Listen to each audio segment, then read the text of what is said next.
مولانا محمد نعیم منیر فاروقی صاحب کے بیانات کے لیے ان کے آفیشیل چینل مولانا محمد نعیم منیر فاروقی کو سبسکرائب کریں اور بیل آئیکن پریس کرنا ہرگز نہ بھولیں۔ الحمدللہ نحمده ونستعینه ونستغفره ونؤمن به ونتوکل علیہ ونعوذ باللہ من شرور انفسنا ومن سیئات اعمالنا من یهده اللہ فلا مضل له ومن یضلل فلا هادی له ونشهد ان لا اله الا الله وحده لا شريك له ونشهد ان سيدنا ومولانا محمدا عبده ورسوله اما بعد فاعوذ بالله من الشيطان الرجيم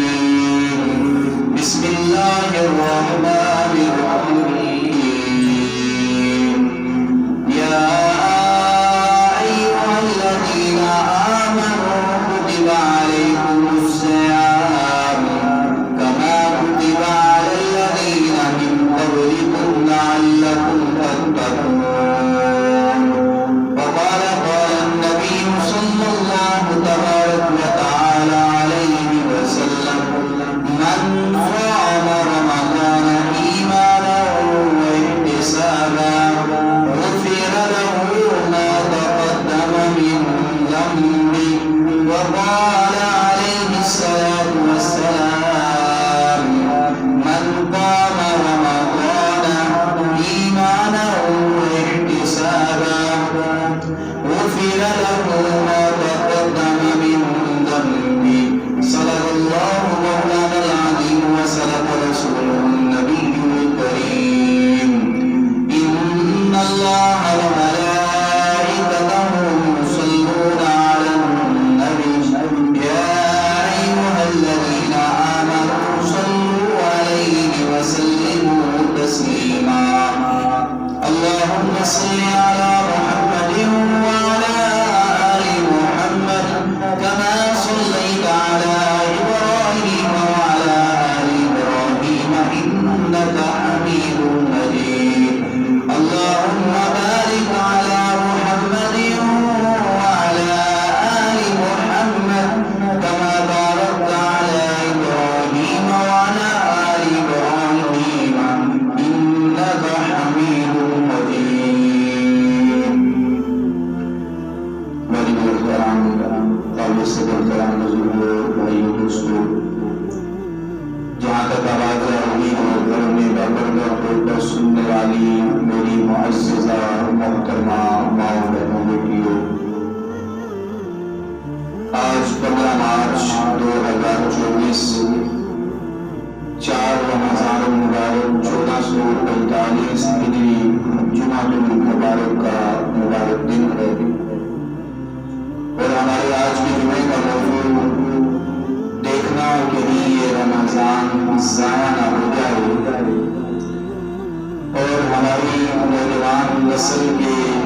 عقائد و نظریات کا تحفظ اور عقیدہ ختم نبوت کا تحفظ۔ رمضان المبارک کی مبارک گھڑیاں جو ہم سب کی بخشش کا سامان بن کر آئی ہیں، اب یہ ہر مسلمان مرد عورت بوڑھے بچے جوان کی ذمہ داری ہے کہ وہ کس طرح ان گھڑیوں سے فائدہ اٹھا کر اپنی دنیا اور آخرت کو سنوارنے کا یہ موقع قیمتی بنا لیتا ہے۔ رمضان المبارک کی یہ مبارک گھڑیاں جو ایک دفعہ گزر جانے کے بعد دوبارہ کبھی واپس نہ آئیں گی، اس لیے احتیاط اس بات میں ہونی چاہیے کہ کہیں ہم سے یہ رمضان ضائع نہ ہو جائے اور ہمیشہ قیمتی چیز کے ضائع ہونے کا فکر رہتا ہے۔ ویسے تو یہ ساری زندگی ہی انسان کی بہت قیمتی ہے، کہیں یہ زندگی ضائع نہ ہو جائے، کہیں یہ زندگی انسان گوا نہ دے، کئی زندگی کے خوبصورت لمحات جو رب ذوالجلال نے اپنی رضا اور اپنے محبوب علیہ السلام کی رضا کو حاصل کرنے کے لیے عطا فرمائے ہیں، کہیں ہم سے ضائع نہ ہو جائے۔ نماز جیسی عظیم دولت کہیں ہم سے ضائع نہ ہو جائے۔ عام دنوں میں ایک نماز کا ثواب ایک نماز کے برابر، جبکہ رمضان میں ایک فرض کا ثواب 70 فرائض کے برابر اور نفل کا ثواب فرائض کے برابر ہو جاتا ہے۔ اس اعتبار سے یہ لمحات ہر مسلمان کے لیے، مرد عورت کے لیے بہت ہی زیادہ اہم ہیں۔ ان کی فکر ہمیں لگی رہے کہ یہ خوبصورت لمحات ہم سے کہیں ضائع نہ ہو جائے۔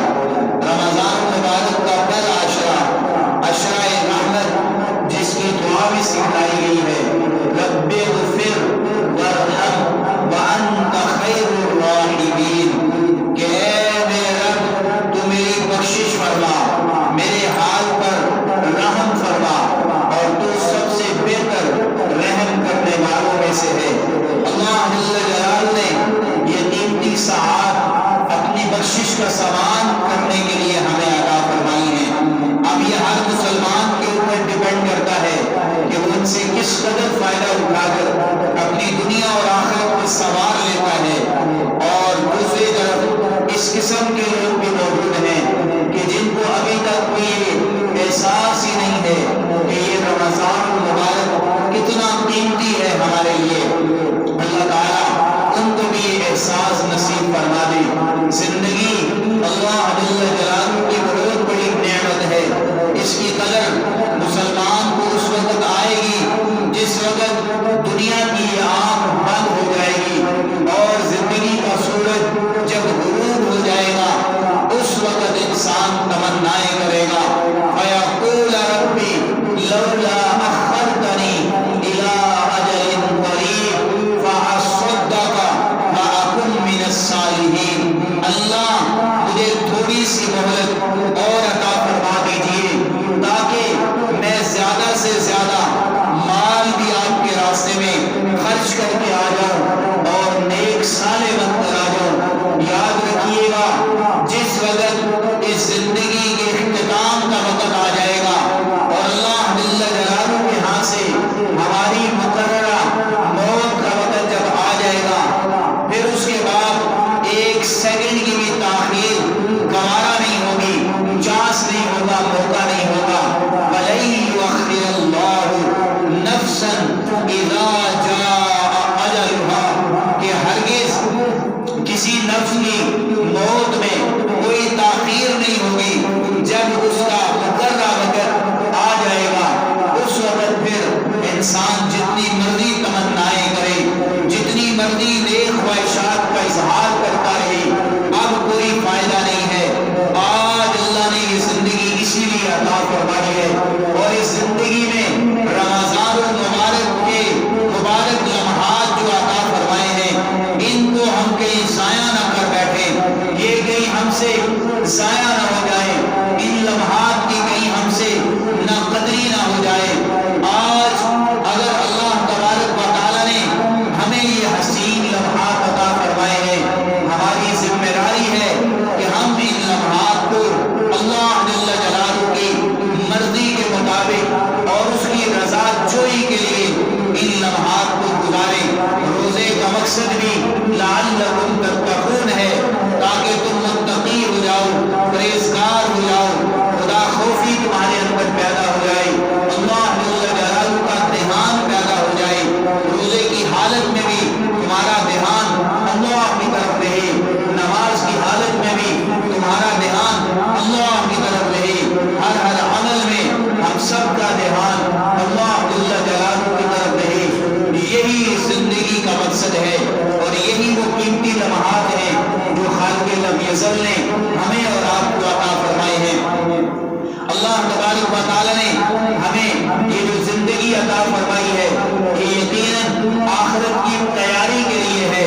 آج ہماری زندگی کا ایک ایک لمحہ یا تو ہماری آخرت کو بنانے میں استعمال ہو رہا ہے، یا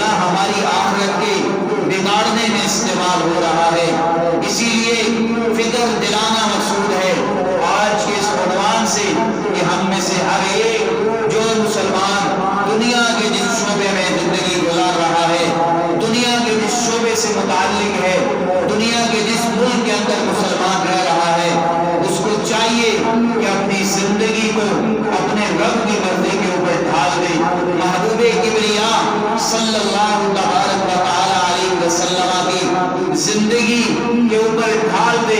لا الہ الا اللہ کا یہی مقصد ہے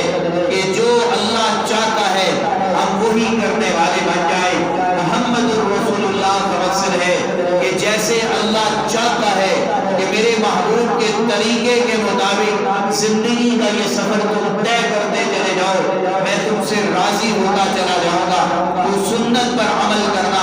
ہر عمل میں ہم سنت کو ترجیح دیں، ہر موقع کی سنت، ہر عمل کی سنت ہماری زندگی کا حصہ بن جائے اور ہم خلاف سنت عمل کرنے سے ڈرنے والے بن جائیں، انتہائی محتاط ہو کر چلیں۔ یہی رمضان المبارک کا مقصد ہے کہ ہمیں توجہ دلا رہا ہے کہ زندگی کے قیمتی لمحات اور بالخصوص رمضان المبارک کے لیے قیمتی لمحات کہیں ہم سے ضائع نہ ہو جائیں۔ اللہ تعالی ہم سب کو ان لمحات کی بہت زیادہ قدردانی کی توفیق عطا فرمائے۔ آج معاشرے میں سب سے زیادہ ضرورت اس بات کی ہے کہ ہم اپنی نوجوان نسلوں کے عقائد اور نظریات کی فکر کریں۔ آج ہماری نوجوان نسل کے عقائد اور نظریات پر اس قدر خطرناک حملہ کیا جا رہا ہے، غیروں کی طرف سے اتنی بڑی یہ پلاننگ ہے کہ ہمارے نوجوانوں کے عقائد اور نظریات کو بگاڑ کے رکھ دیا جائے اور وہ دین اسلام سے متنفر نظر آئے اور وہ دین سے بیزار نظر آئے۔ آج رمضان کی ان مبارک گھڑیوں کے اندر بھی اس بگاڑ کی ایک شکل ہمیں نظر آتی ہے کہ سحری کے اوقات جو تہجد کے وہ عظیم اوقات تھے جس میں رب تعالیٰ آسمان دنیا پر قیام پذیر ہو کر اعلان کرتے ہیں، ہے کوئی مجھ سے بخشش مانگنے والا میں اس کو بخشش عطا کروں، ہے کوئی مجھ سے رزق مانگنے والا میں اس کو رزق عطا کروں، ہے کوئی اپنی مشکل اور حاجت مجھ تک پیش کرنے والا کہ میں اس کی مشکل کشائی اور حاجت روائی کروں۔ آج غیروں نے اتنی محنت کی کہ ایسے ایسے کھیل ایجاد کر دیے کہ ان اوقات میں بجائے یہ نوجوان مسجد میں بیٹھ کر یا کم از کم درجہ اپنے گھر میں مصلی پر بیٹھ کر اپنے رب سے رجوع کرتا، اپنے رب کی طرف سے ان اعلانات پر لبیک کہتا، بجائے اس طرف جانے کے وہ کس چیز میں لگ گئے اور کن اوقات کو وہ ضائع کر رہے ہیں، آج ان کو اس کا احساس نہیں ہے۔ تو ضرورت اس بات کی ہے کہ ہم اپنی نوجوان نسلوں کے عقائد کے اوپر محنت کریں اور ان کے نظریات کو اس قدر مضبوط کر دیں۔ اس کے بعد اب یہ دنیا کے جس شعبے میں چلے جائیں، دنیا کے جس ملک میں چلے جائیں، ہمیں کم از کم یہ خطرہ نہ ہو کہ کہیں اس کے عقائد نہ بگڑ جائیں، کہیں اس کے نظریات نہ بگڑ جائیں، کہیں یہ اسلام کے اوپر اعتراض کرنے والا نہ بن جائے، کہیں یہ روزے جیسے، حج جیسے، زکوٰۃ جیسے عظیم فرائض، نماز جیسے عظیم فرائض کے اوپر اعتراض کرنے والا نہ بن جائے۔ لہذا اس کی ضرورت ہے اور یہ تب ہوگا جب ہم اپنی نوجوان نسلوں کی مل کر اس اعتبار سے فکر کریں گے۔ والدین کی بھی ذمہ داری ہے، وہ بھی اس کے حوالے سے فکر مند رہیں اور اس کا بہترین اور آسان طریقہ یہ ہے کہ اپنے بچوں کو، اپنے نوجوانوں کو ہم مساجد کے ان خوبصورت تربیت یافتہ ماحول کے ساتھ اٹیچ کر دیں تاکہ یہاں سے ہمارے بچوں کو عقائد اور نظریات کی اصلاح کی جا سکے اور والدین کو بھی فکر رہے ہمارا بچہ مسجد کے ماحول کے ساتھ جڑے۔ جب یہ بچہ مسجد کے ماحول کے ساتھ جڑے گا، اللہ تعالیٰ اس کو آگے سے آگے بڑھاتا چلا جائے گا اور خود بخود براہ راست رب ذوالجلال کی طرف سے تربیت کے اسباب مہیا کیے جائیں گے۔ یہ طلب پر ہوگا، جب ماں باپ کی بھی یہ طلب ہوگی، ان کی بھی یہ فکر ہوگی اور اس کے ساتھ ساتھ مساجد اور مدارس کے علماء کرام، ائمہ کرام، خطبہ اعظام اور ہمارے اکابر کی جب یہ توجہ حاصل کر لیں گے تو یقیناً کبھی بھی ان کے عقائد اور نظریات پر ڈاکہ نہیں ڈالا جا سکتا، بگاڑ نہیں اس کے اندر آ سکتا۔ اور ان عقائد میں سب سے بنیادی عقیدہ توحید ہے، لا الہ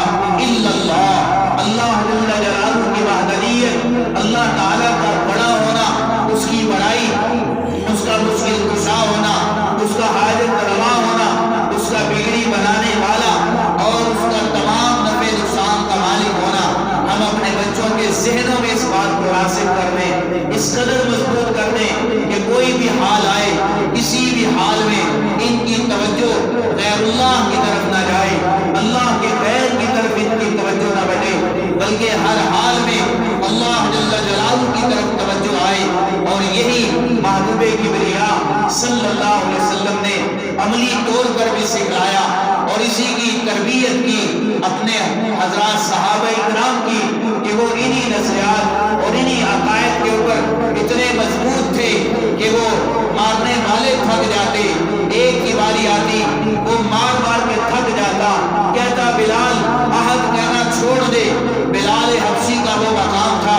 جتنی ضربیں لگتی ہر ضرب کے جواب میں عہد کی آواز نکلتی، عہد کی صدا نکلتی۔ بلال کو پرواہ نہیں تھی، دیوانہ وار وہ کوڑے کھا رہے ہیں، کوڑے مارنے والے تھک جاتے ہیں، بلال کھاتے ہوئے نہیں تھکا۔ وجہ کیا تھی؟ میرے آقا نے اپنے اس شاگرد خاص کی ایسی عقائد اور نظریات میں تربیت فرما دی تھی کہ جان جاتی ہے چلی جائے،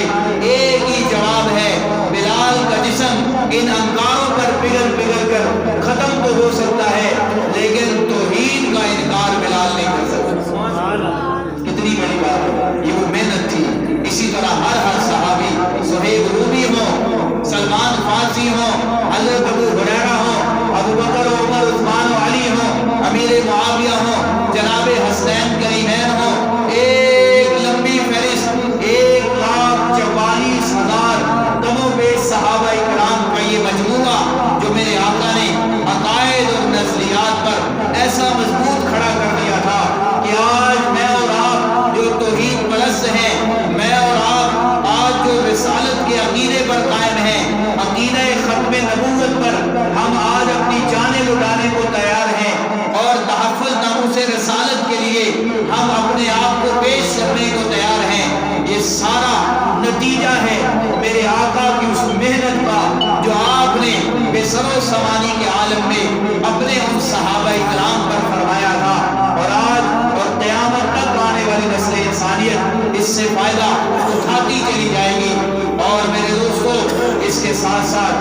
عقیدہ ختم نبوت یہ ہمارا دل و جان ہے، عقیدہ ختم نبوت ہمارا سراسر ایمان ہے، عقیدہ ختم نبوت پر کوئی کمپرومائز نہیں ہو سکتا۔ آج معاشرے کے اندر خاص طور پر توجہ آپ کی اس طرف دلانا مقصود ہے کہ سوشل میڈیا جو اس وقت بہت بڑا پلیٹ فارم ہے، جس کے ذریعے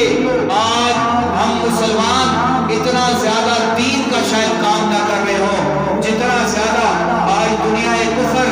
عقیدہ قادیانیت کو اور اس فتنہ قادیانیت کو کس قدر عام کرتی ہوئی دکھائی دے رہی ہے اور اس پلیٹ فارم سے وہ کس قدر فائدہ اٹھا رہی ہے۔ لیکن وہ یہ یاد رکھیں کہ سوشل میڈیا اگر تم اس کے ذریعے مسلمانوں کے عقائد کو بگاڑنے کی محنت میں لگے ہو تو بفضلہ تعالی و بحمد اللہ تعالی ہمارے اکابر سے لے کر آج تک اور ہمارے بعد قیامت تک آنے والے حضرات علماء کرام اپنی ذمہ داری کو احسن طریقے سے نبھاتے ہوئے نظر آ رہے ہیں۔ تحریک ختم نبوت کا مقصد یہی ہے کہ ختم نبوت کے عقیدے کا تحفظ کیا جائے۔ پیارے آقا علیہ السلام کے بعد قیامت تک کوئی نبی نہیں آئے گا۔ آپ خاتم النبیین بھی ہیں، آپ خاتم المرسلین بھی ہیں، سارے نبیوں میں بھی سب سے آخر آپ تشریف لائے، سارے رسولوں میں بھی سب سے آخر آپ تشریف لائے۔ اللہ جل جلالہ نے آپ کو بھیجا تو سب سے آخر میں ہے، لیکن آپ کا زمانہ نبوت قیامت تک کے لیے ہے، قیامت تک کے لیے ہے۔ اس کو اتنی وسعتیں میرے رب نے عطا کر دی ہیں، اور خود ہمارے آقا جن کی ایک ایک بات پر ہمیں اپنی بات سے زیادہ، کئی زیادہ، خرب مرتبہ زیادہ یقین ہے، دل و جان سے یقین ہے کہ میرے آقا کہ جن کی فرمائی ہوئی بات آپ کے منہ مبارک سے نکلے ہوئے موتی دنیا پوری کو چیلنج بھی کر دیا جائے، کوئی بھی ان کو غلط ثابت نہیں کر سکتا۔ آپ نے فرمایا تھا لو کان بعدی نبی لکان عمر، اگر میرے بعد اللہ نبوت کے سلسلے کو آگے جاری رکھنا چاہتا تو عمر میں یہ صلاحیتیں تھی کہ اللہ